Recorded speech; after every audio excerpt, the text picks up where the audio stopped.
Então, que possamos unir nossos pensamentos e nossos corações em prece para abrir a noite de hoje, do nosso Evangelho.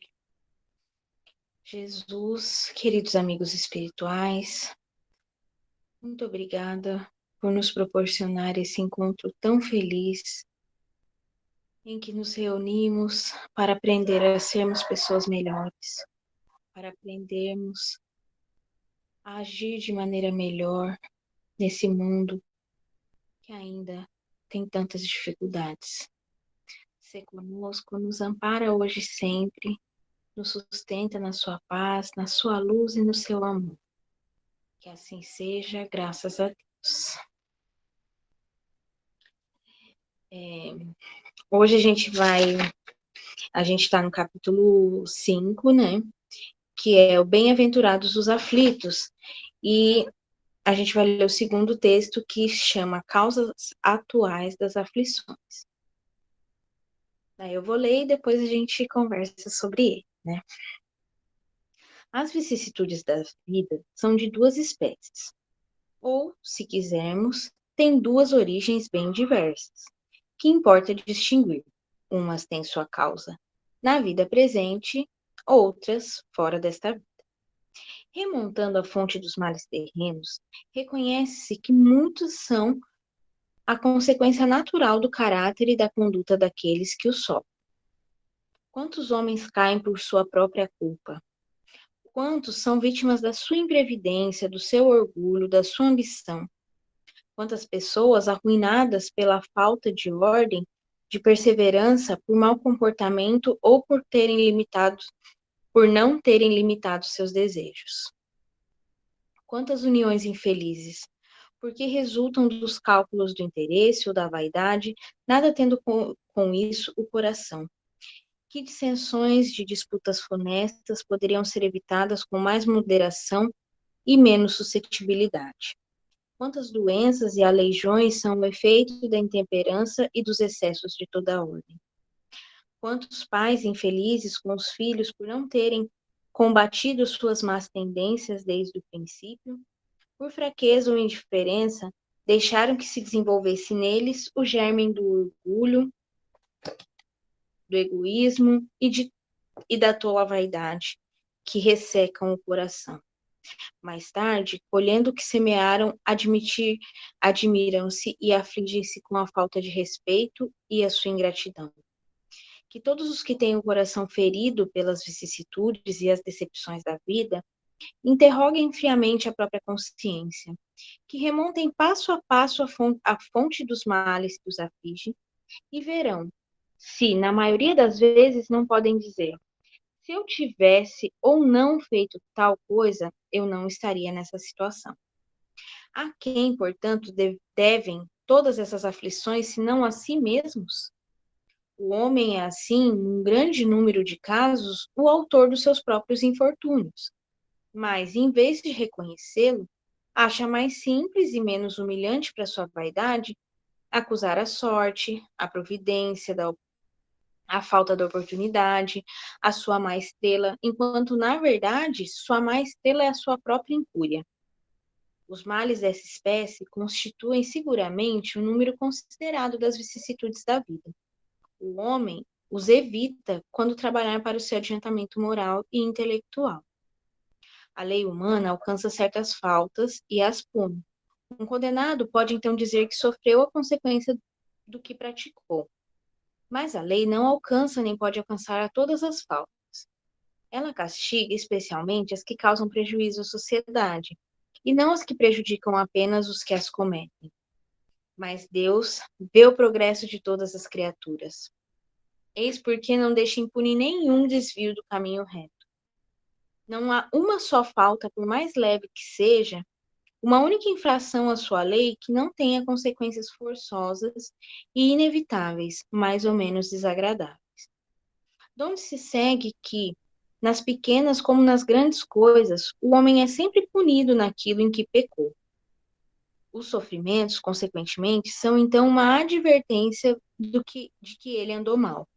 Dão-lhe a experiência e o fazem sentir a diferença entre o bem e o mal, bem como a necessidade de se melhorar, para evitar no futuro o que já foi para ele uma causa de mágoas.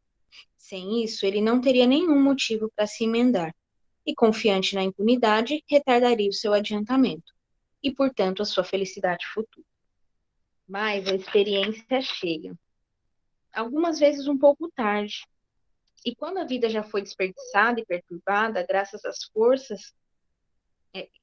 as forças, e o mal é irremediável, então o homem se surpreende de dizer: se no começo da vida eu soubesse o que eu sei hoje, quantas faltas eu teria evitado. Se tivesse de recomeçar, eu me portaria de maneira inteiramente outra. Mas já não há mais tempo. Como o trabalhador preguiçoso que diz: perdi o meu dia, ele também diz: perdi a minha vida. Mas, assim como para o trabalhador o sol nasce no dia seguinte e começa uma nova jornada em que pode recuperar o tempo perdido, para ele também brilhará o sol de uma nova vida, após a noite do túmulo, e na qual poderá aproveitar a experiência do passado e pôr em execução as suas obras e resoluções para o futuro. Uma mensagem um pouquinho comprida, mas que a gente valia a pena a leitura, né? Então, acho que a primeira coisa que a gente tem que pensar, quando a gente pensa no título, né? Causas atuais das aflições. Então, se a gente for parar para pensar, todas as dificuldades, dores, aflições que a gente passa, tem alguma causa, né? Todas elas têm uma explicação, uma causa? Sim. Ou essa causa se justifica na em outras vidas, né? São as causas anteriores da aflição, e outras se justificam nessa, causas atuais das aflições, né?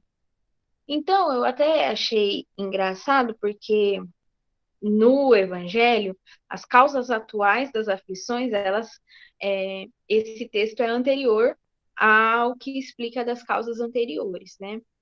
E eu achei isso significativo porque a gente tem uma tendência a dizer, né? Ah, eu devo ter feito noutra vida, eu devo ter sido a pior pessoa do mundo para hoje merecer isso. Ai, na outra vida eu devo ter jogado pedra na cruz. A gente sempre traz essa reflexão superficial sobre as nossas dificuldades, né?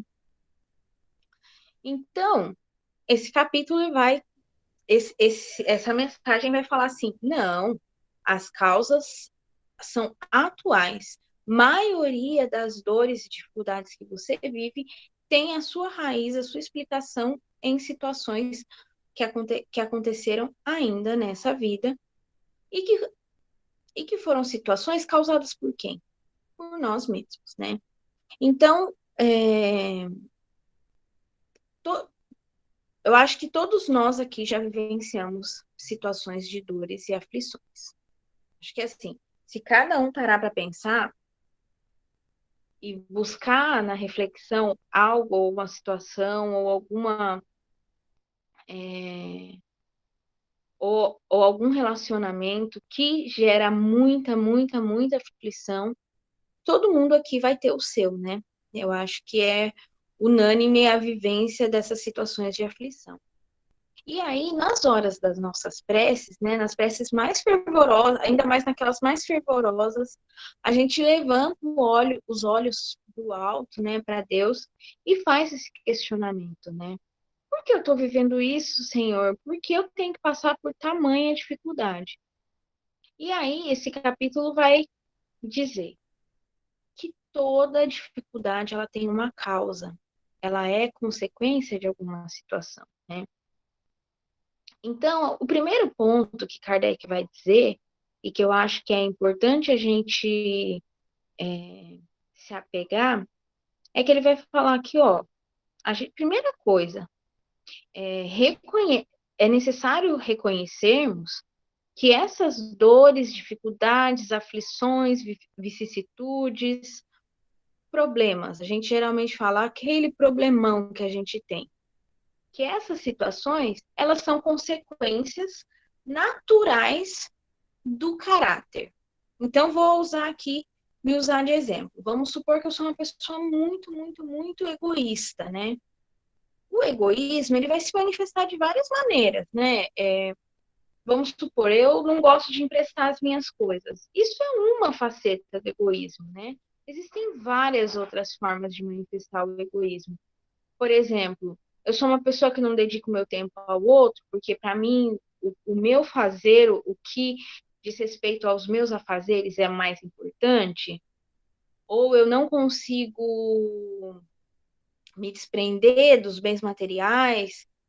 A vivência do egoísmo no cotidiano, naqueles pequenos detalhes, naquele momento que alguém fala, olha, você pode fazer um favor para mim? Você passa ali e pega não sei o que, a pessoa fala, não vai dar tempo. Mas não é porque não vai dar tempo, é porque a pessoa não quer organizar o tempo. Ela pensa, não, aquele tempo é meu. Ah, aquele é meu tempo de chegar em casa, descansar. Ah, não quero ter que fazer tal coisa, né? Então, isso vai chatear as pessoas ao redor, né? E vai também trazer consequências para ela mesma. Então, a vivência desses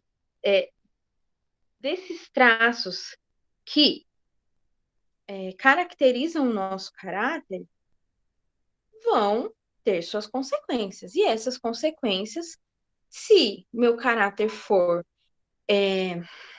estruturado em virtudes, em bons valores, mas eu vou ter determinadas consequências. Se for em valores, em dificuldades tão pungentes, tão fortes, também vou ter essa consequência. Então, assim, se eu vivo determinado problema, determinada dificuldade, determinada vicissitude, isso é um reflexo, é uma consequência natural do meu caráter.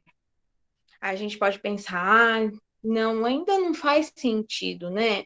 Porque assim, como que eu eu sei que eu não sou uma pessoa ruim, eu sou uma pessoa tão boa. Como assim? Você está querendo me dizer, Mari, que eu sou culpada, eu sou responsável por estar vivendo essas coisas tão difíceis, né? É o que Kardec veio explicar para nós, baseado na, nos estudos que ele fez, né, sobre as aflições que a gente vive. Então, ele vai dizer assim: olha, deixa eu achar aqui a parte do texto que eu acho importante a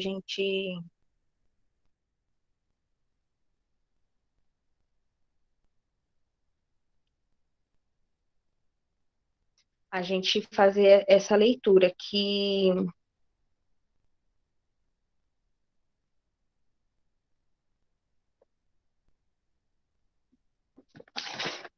eu não ia achar mesmo, estava na parte errada do texto, né?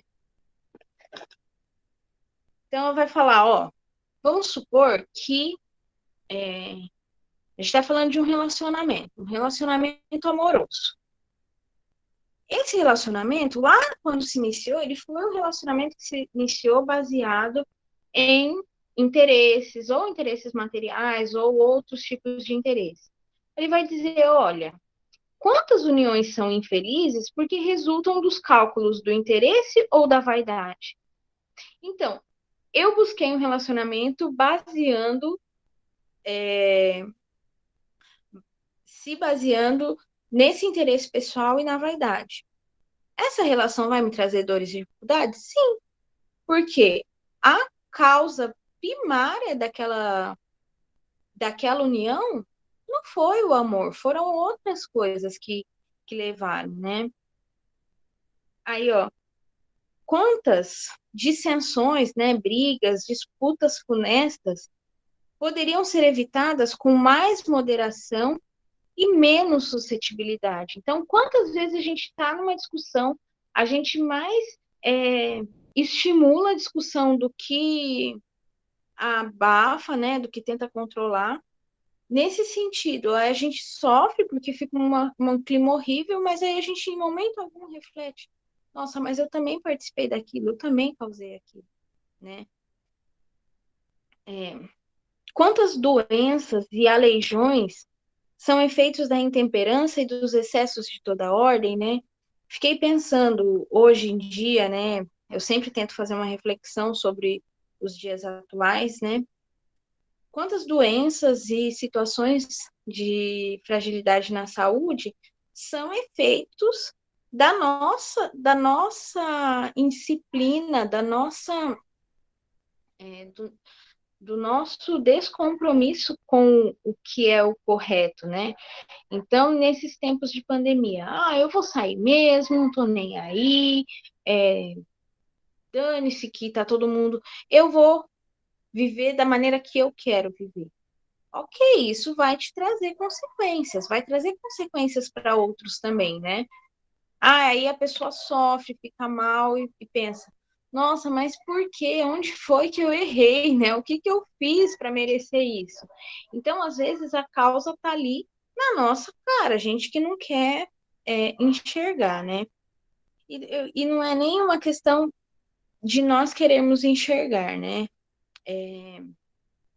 Kardec ele vai trazer um exemplo aqui que é um exemplo muito difícil, principalmente quando eu estava pensando, preparando o evangelho, eu pensei, é até difícil falar disso, né? Ainda mais que eu que não sou mãe ainda, mas ele vai dar o exemplo dos filhos, né? Que muitas vezes os filhos, logo da infância, né? Nas primeiras fases da infância, eles já mostram suas más tendências, né? E é um compromisso dos pais ajudar esses espíritos a lidar melhor com as suas más tendências, com as suas dificuldades. Mas muitas vezes ocorre o contrário. Essas más tendências e dificuldades são até estimuladas, né? E aí, mais para frente, o filho acaba se indo contra os pais, ou então respondendo todo o amor e toda a dedicação com ingratidão, e isso, de alguma maneira, é reflexo desse, desse, dessa colheita, né? Reflexo do que foi plantado ao longo desse processo educativo, né? Então, Kardec ele é muito prático, né, em trazer essa ideia da causalidade. Olha, vai ter uma consequência porque aconteceu isso e isso, né? Então, se estamos em dores e sofrimentos, é porque tem alguma coisa ainda em nós, espiritualmente falando, que precisa ser observada, olhada, tratada. Porque se eu não fizer isso, eu vou continuar em dor e sofrimento, e esse não é o objetivo. Nosso objetivo é sermos melhores e sermos felizes, né? E aí Kardec vai falar assim, ó, pensa, ele vai fazer uma proposta para nós, para quando a gente estiver diante das nossas dores e vicissitudes. Interroguem-se friamente sua consciência, todos aqueles que estão feridos pelas vicissitudes e decepções da vida. Quem não se encaixa nesse grupo não precisa fazer essa interrogação.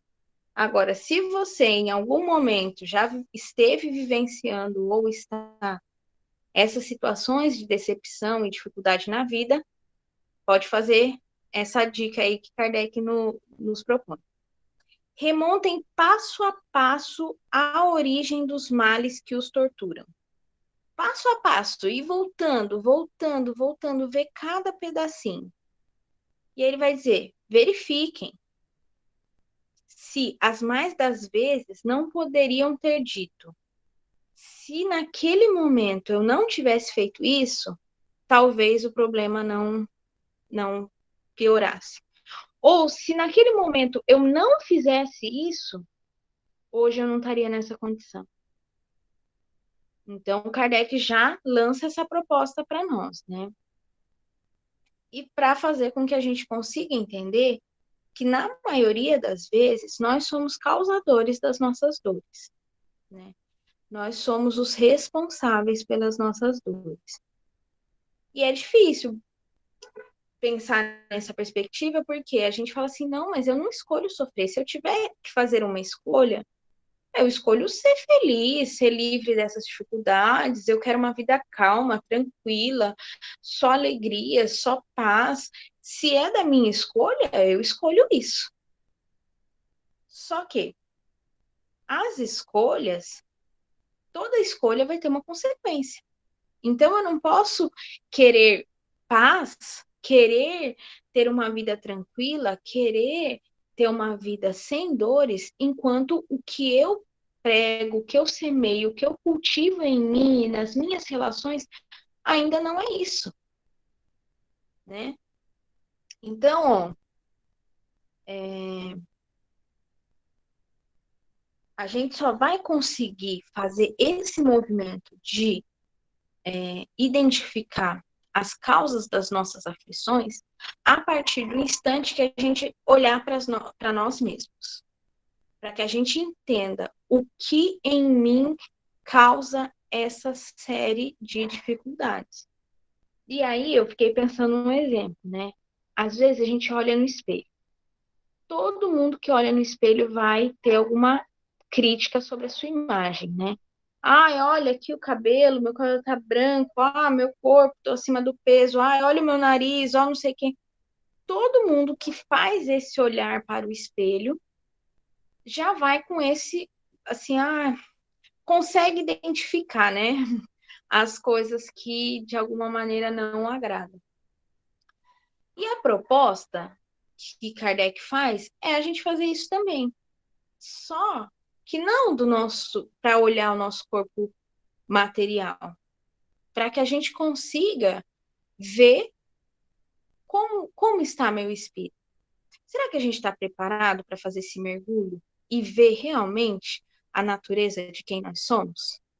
Né? Porque, assim, esse movimento de olhar para si requer coragem, porque na maioria das vezes a gente não vai ficar bem, por exemplo, ao identificar o quanto a gente é egoísta e o quanto isso machuca a nós mesmos e aos outros. A gente às vezes faz uma autoimagem da gente dizendo que, ai, nossa, mas eu sou tão boazinha, né? Até tem uma parte que eu coloquei aqui, que eu não, acabei não falando, mas que a gente tem uma tendência milenar de colocar a culpa no destino, né? Ai, por quê? De responsabilizar tudo menos a nós mesmos. Então, quando a gente olha para nós e enxerga essa realidade, muitas vezes é um processo, na maioria das vezes, é um processo de dor, que a gente não quer se ver tão mal, né? Infelizmente, a gente maqueia a nossa realidade espiritual, né?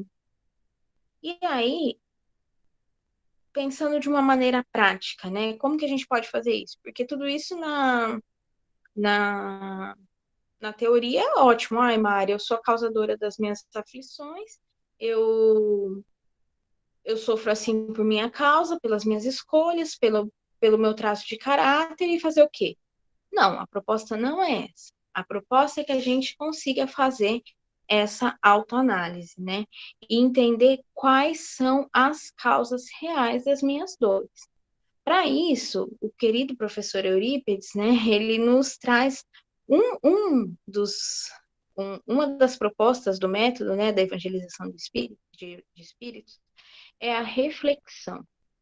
Então, no processo de reflexão, é um processo em que, se a gente está disposto a fazê-lo verdadeiramente, a gente vai conseguir, através dele, enxergar o que somos. Por que isso é importante?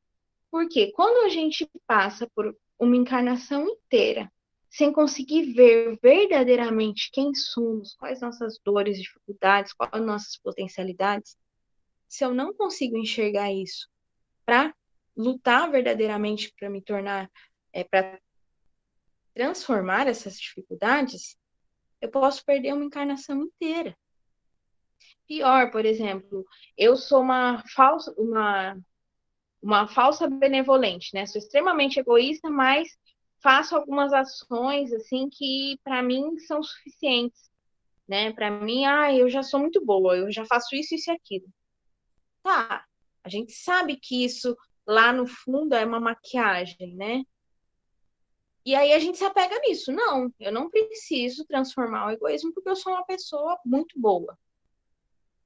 Só que se eu não consigo, quanto mais eu faço isso, mais eu desperdiço a oportunidade da vida, mais eu desperdiço o tempo que é precioso para o espírito.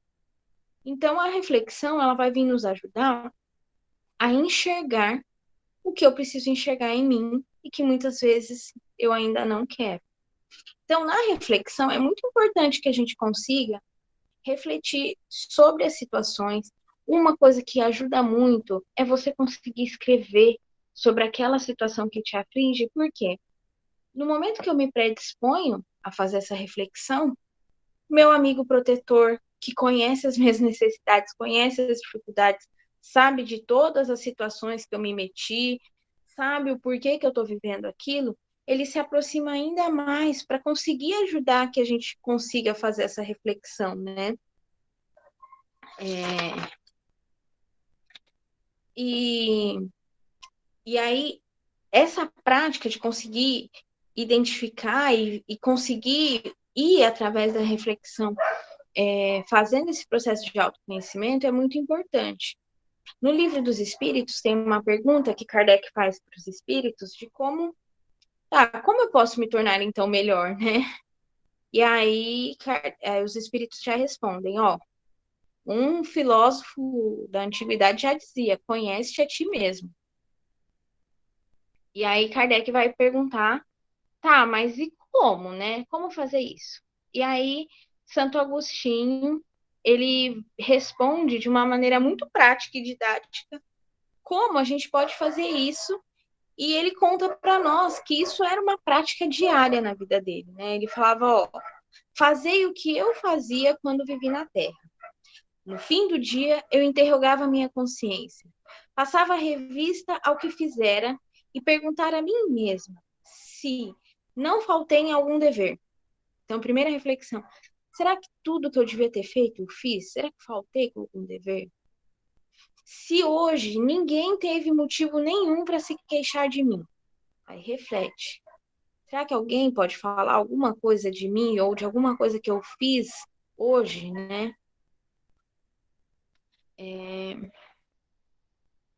E aí ele vai falar, olha, foi assim que cheguei a me conhecer e a ver o que em mim precisava de reforma.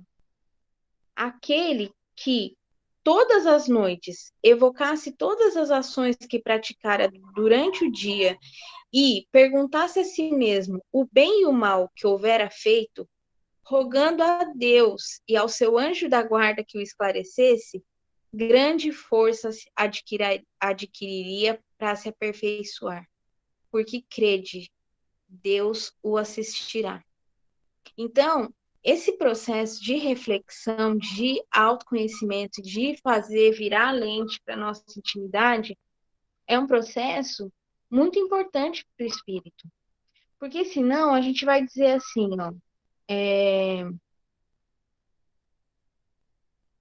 a gente vai dizer sempre isso, né? Que a gente é uma vítima, que a gente é um coitado perante as situações da vida, que a gente, no fundo, não merecia estar vivendo isso. E essa ideia de merecimento, ela é muito cruel, porque assim, se for parar para pensar, a gente olha a vida de alguém, né? Muitas vezes a gente faz esse movimento e alimenta a ilusão que a gente olha a vida de alguém e pensa assim, nossa, a vida dela é tão impecável, não tem uma dificuldade, não tem. Por que que eu sofro tanto e ela tem essa vida tão tranquila? Né? Meu Deus, isso não é justo. Esse movimento nos distrai, esse movimento faz com que a gente não olhe para nós mesmos, não veja o quanto a gente ainda causa dores e dificuldades para as nossas vidas, e o pior, faz com que a gente se estacione nessa condição. e não faça esse movimento intenso de mudança. Que a gente não faça essa conexão que a reflexão, que, que esse olhar para si mesmo pode causar para todos nós, que é a melhora íntima, né? Aí ele vai dizer, olha, examinai o que pudestes ter obrado contra Deus, depois contra o vosso próximo e finalmente contra vós mesmos. Então, será que nesse dia de hoje eu fiz alguma coisa que era contra Deus, ou contra o próximo, ou contra mim mesmo? Aí ele diz: as respostas vos darão ou descanso para a vossa consciência, ou a indicação de um mal que precisa ser curado. Ó, se eu vou refletir, vou conseguir identificar esse mal que vai ser curado.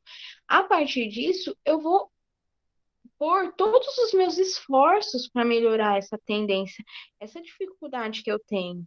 Então, por isso que é importante a gente reconhecer e se ver nesse papel mesmo de causador das nossas dificuldades, né? E, e ele vai dizer assim, olha, muita gente pode dizer que não tem como fazer isso. Ai, todo dia eu vou parar, ficar refletindo o que eu fiz, não sei o quê. Mas olha, hoje, mais do que nunca, mais do que na época de Santo Agostinho, mais do que na época do Kardec, quanto tempo a gente desperdiça com nada? A gente desperdiça nosso tempo, desperdiça nosso, nosso, nossa energia com coisas que não nos ajudam a crescer. Quanto tempo a gente dispensa nas redes sociais, deitado com o celular na mão, 10 minutos que eu pare para conseguir fazer essa reflexão, internalizar isso na minha rotina, no final da noite fazer essas perguntas. Será que hoje eu fiz tudo que eu podia ter feito?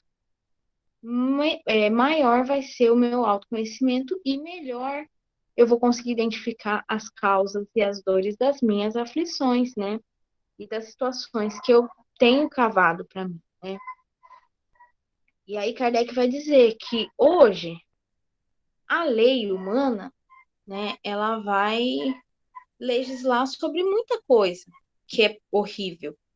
E nisso a gente se torna até juiz. A gente vê alguém que cometeu um crime, fez alguma coisa errada, a gente fica, nossa, que coisa absurda, onde já se viu? E aí a gente vira, tipo, inquiridor mesmo, né? Mas tem muitas coisas que são muito puníveis aos olhos de Deus e que são tranquilas aos olhos dos homens, que ninguém sabe que a gente faz, né?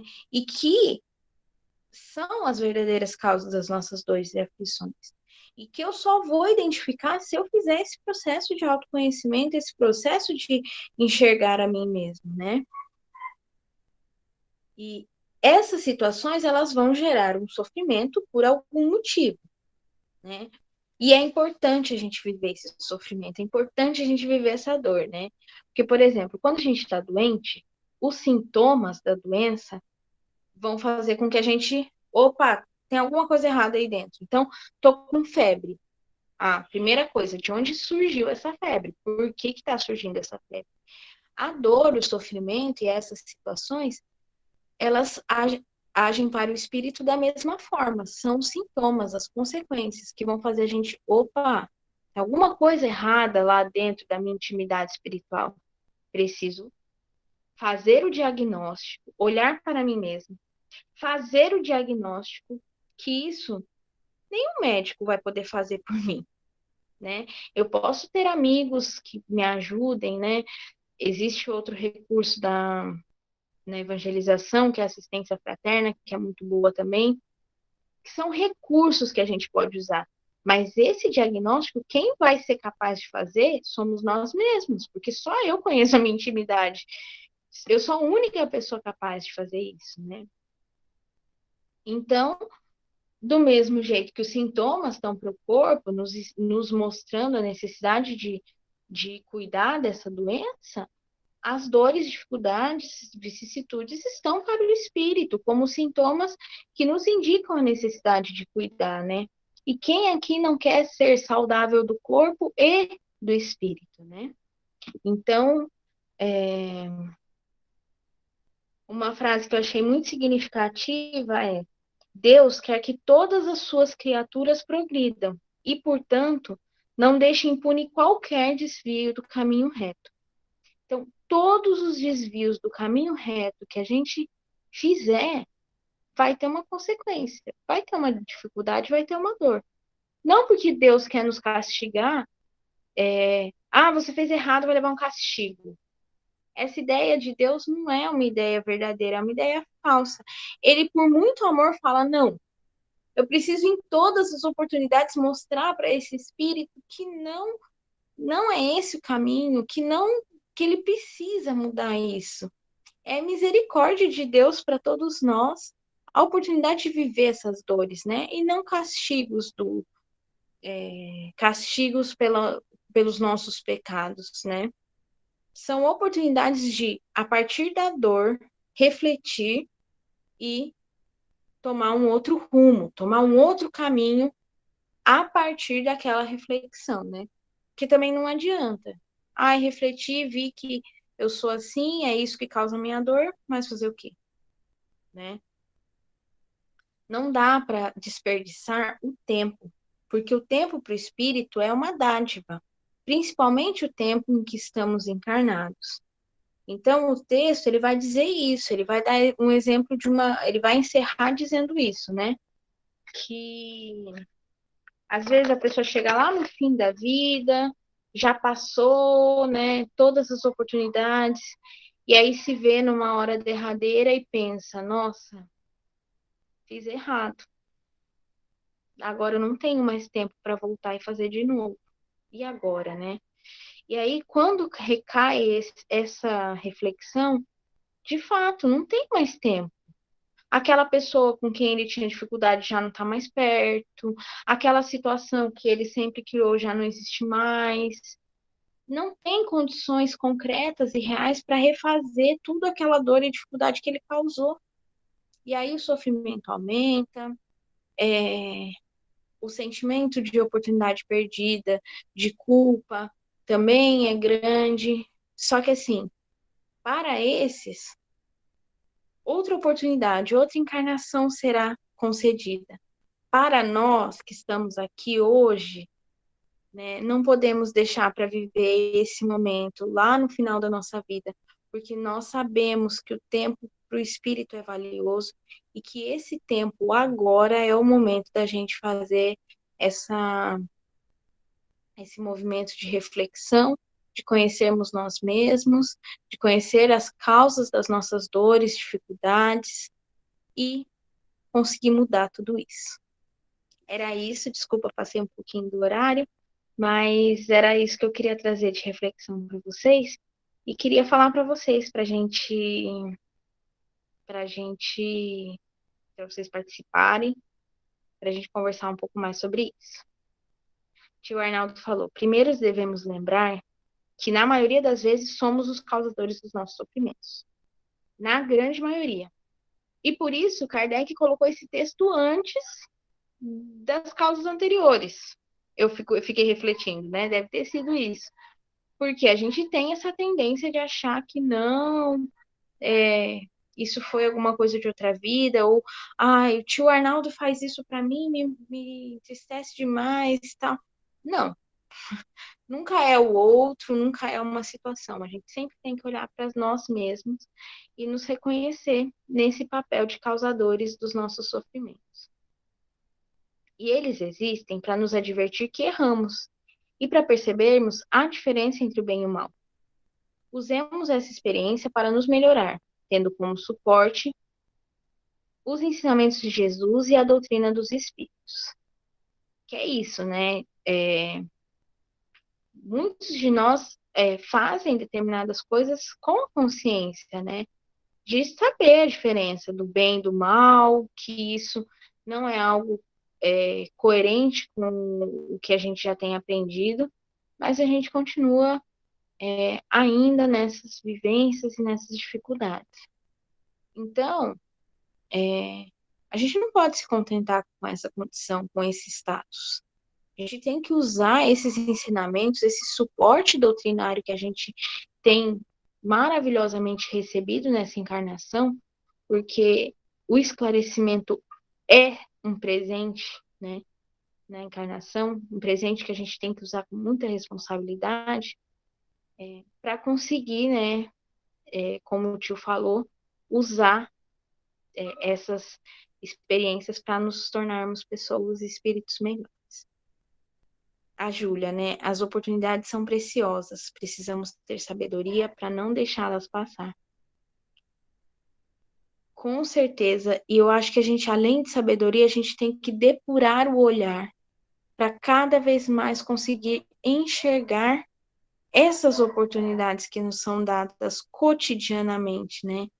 Então, eu cheguei no meu trabalho e falei bom dia para todos. Isso é uma oportunidade. Por quê? Nesse momento que eu falo bom dia, eu me relaciono com os meus irmãos, eu emano uma energia boa. Ali é uma oportunidade de estabelecer um novo padrão de relação. Mas eu chego, já estou meio estressado, já sento, já não. Isso é uma oportunidade perdida. As oportunidades, elas não vêm em grandes momentos, né? Vai chegar um momento, vai cair do céu assim aquela oportunidade. Não, as oportunidades, elas ocorrem no cotidiano, no todo dia ali, naquele momento que você acorda, naquele momento que você senta para tomar um café com a sua família, naquele momento em que tem algum problema familiar e você consegue mediar. Então, tudo é oportunidade para o espírito, né? Além deles, tem alguém que queira falar, que queira contribuir com as nossas reflexões? Oi, Mari, boa noite. Oi, tio. Tudo beleza? Tudo. Mari, eu estava pensando quando você falava, né, que uma grande dificuldade da gente fazer uma autoanálise criteriosa, justa, verdadeira, é o orgulho e a vaidade, como você mencionou há pouco, né?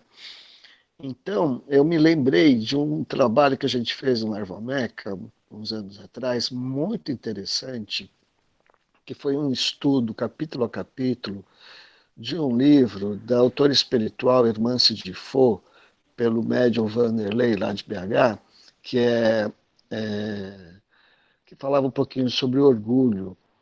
Você lembra desse livro? Eu mereço ser feliz, tio? Mereça ser feliz superando as ilusões do orgulho. Foi um trabalho muito interessante que eu recomendo para as pessoas que não conhecem que se aproximem desse livro aí, porque uma grande dificuldade nossa é o orgulho que nos atrapalha de enxergar a nós mesmos, muitas vezes, como você bem colocou, como os causadores de nossa própria infelicidade, não é? E para esse trabalho poder acontecer assim mais fortemente, a gente precisa fazer um mergulho profundo, no sentido não só de buscar, né, as nossas dificuldades, né, mas também um mergulho profundo de atingir a nossa consciência espiritual. Porque a nossa consciência espiritual é a nossa parte divina, onde as leis de Deus estão gravadas, marcadas em nós, que sempre trarão para nós um rumo certo para agir, né? E nos advertir quando nos alertar, né? Quando estivermos no caminho de desacordo com a lei de justiça, amor e caridade, né? Então me lembrei muito dessa passagem, né? E reforçando o que você disse, a proposta de Eurípides é essa proposta mesmo, né? Da pedagogia do espírito, da educação do espírito, né? De educar o pensamento através do conhecimento do ser espiritual que somos, né?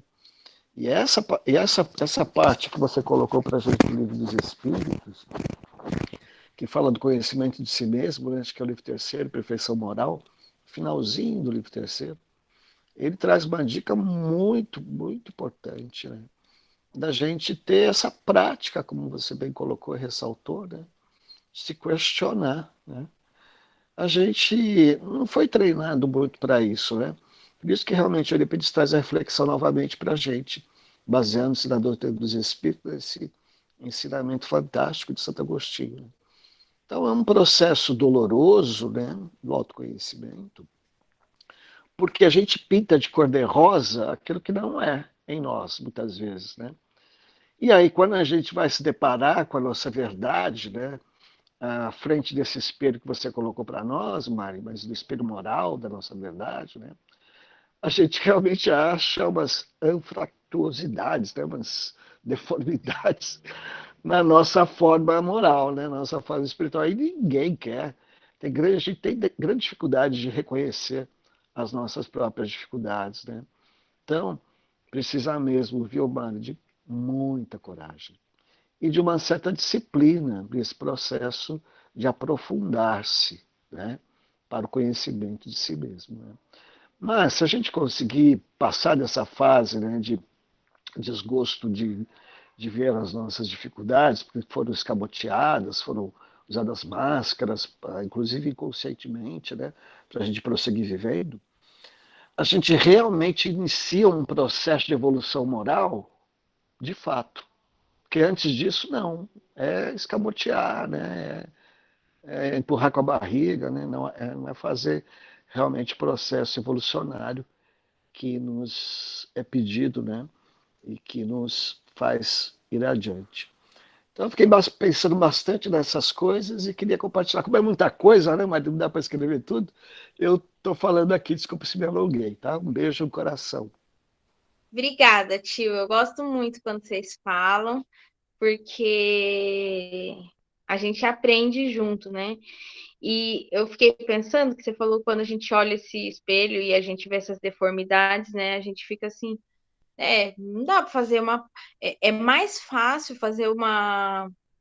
Se for parar para pensar, né? Precisamos então fazer uma cirurgia plástica em tudo, né? Não, vamos olhar ponto por ponto da nossa intimidade que a gente tem condições, que a gente tem, tá fortalecido para trabalhar agora, né?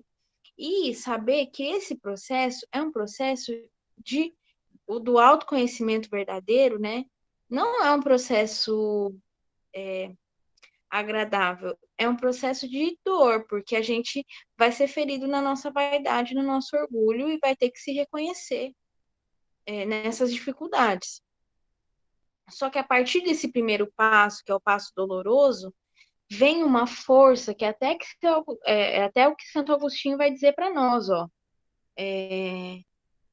que Deus e o nosso anjo da guarda passa a nos dar forças para fazer com que a gente enfrente esse momento, que a gente lute contra essas dores, né?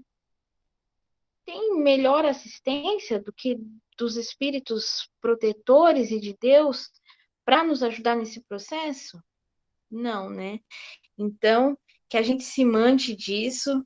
O tio falou, o tio Arnaldo, devemos vigiar constantemente nossos pensamentos e nossas ações para não cair na repetição de um erro.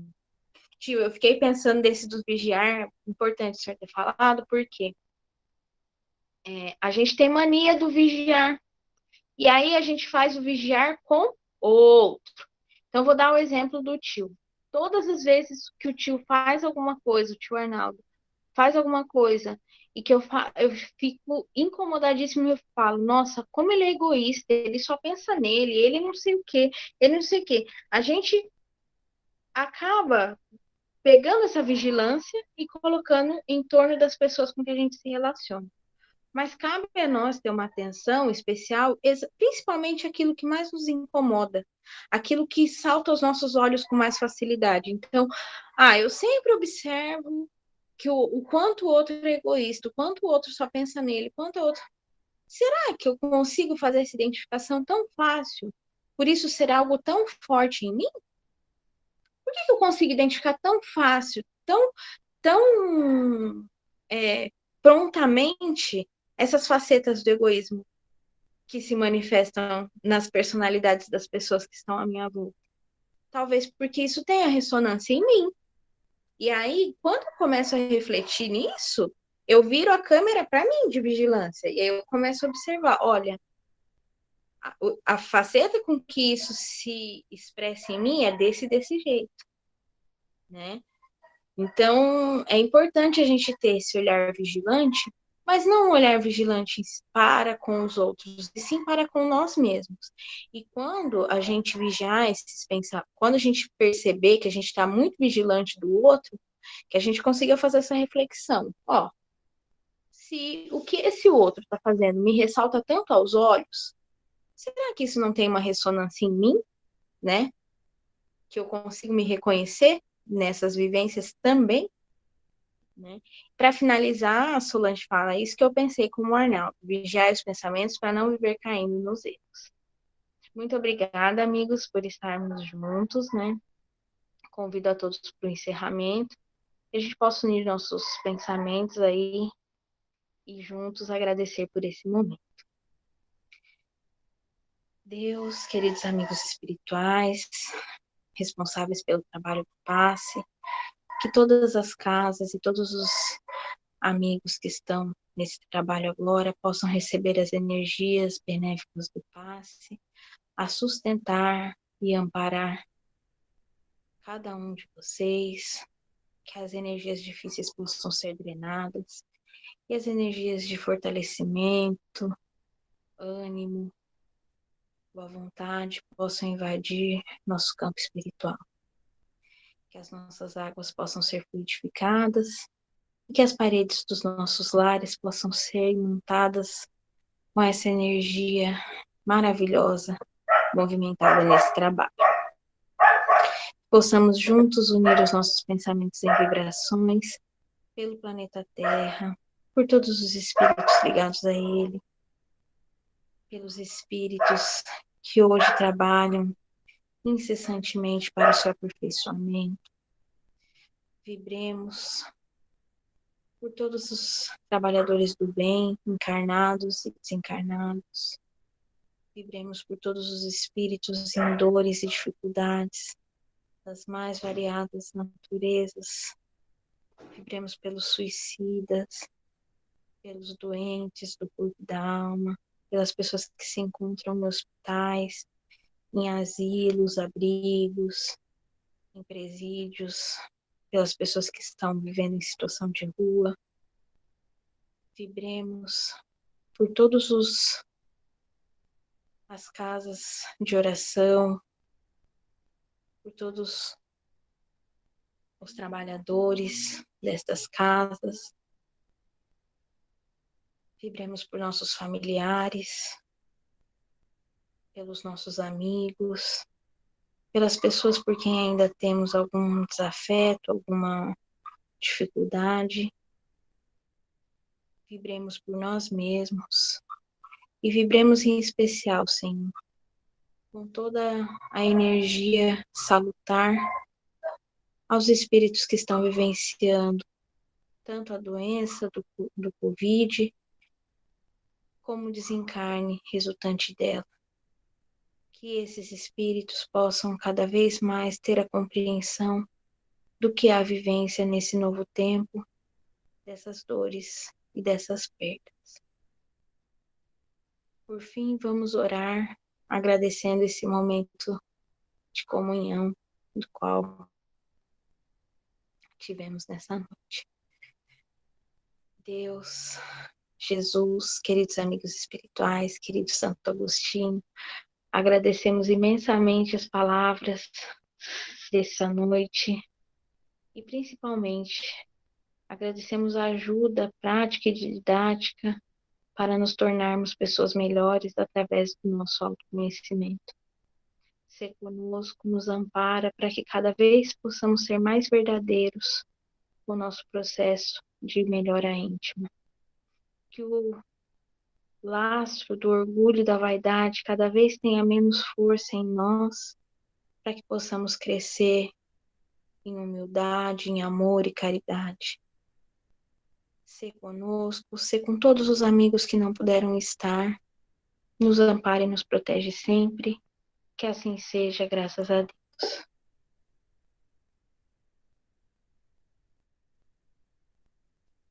Uma boa noite a todos, gratidão por estarmos todos juntos e que esses momentos possam aí continuar sempre nos nutrindo e nos fortalecendo. Beijo, beijo a todos. Sempre beijos com muitas saudades.